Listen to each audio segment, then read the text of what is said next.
নমস্কার বন্ধুরা, আজ আমি তোমাদের বানিয়ে দেখাবো দই লস্যি।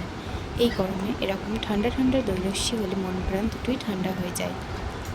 প্রথমেই আমি এর মধ্যে পরিমাণ মতন টক দই নিয়ে নিচ্ছি।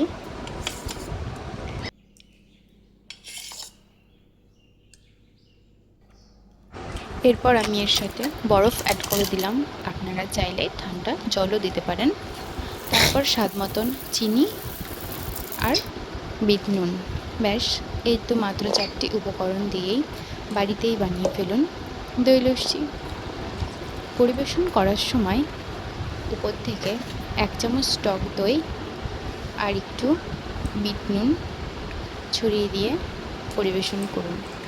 এইভাবে বাড়িতে কে কে আপনারা দই লস্যি বানান সেটাও আমাকে কমেন্টে জানান, আর অন্য কীভাবে দই লস্যি বানানো হয় সেটাও কমেন্টে জানাবেন।